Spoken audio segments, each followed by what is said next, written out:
மகனே சிவசுடல உரிமையா இருப்பா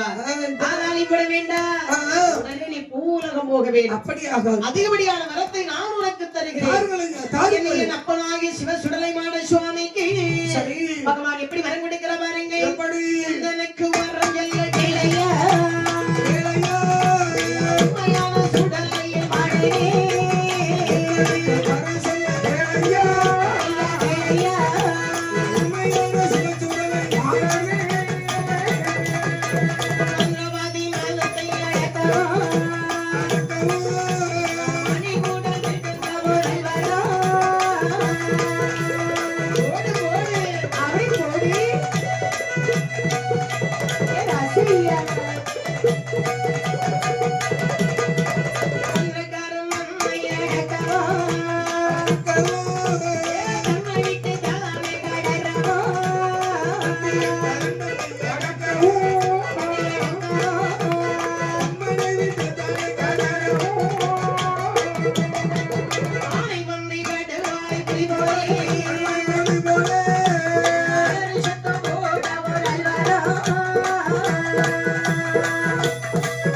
மாடே மாந்திரவாதி மதத்தை அடக்குவதற்கு ஒரு வரம் அடைக்கிறோம் மணிக்குடல் பிடுங்குவதற்கு ஒரு வரம்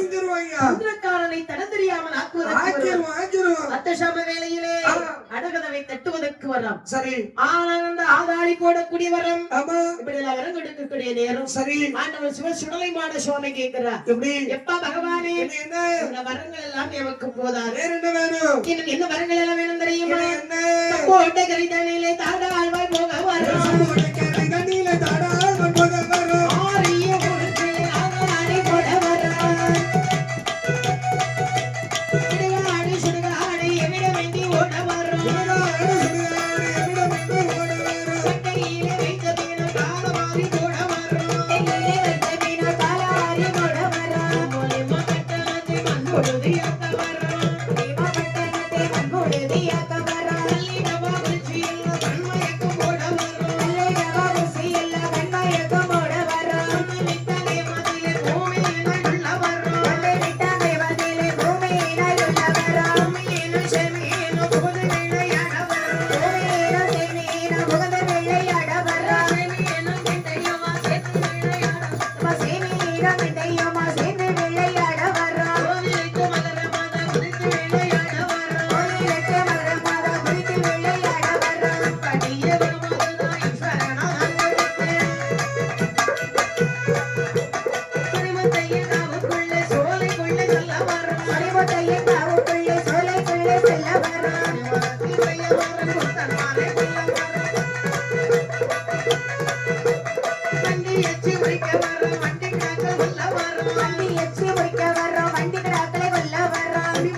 சுவாமிக்கு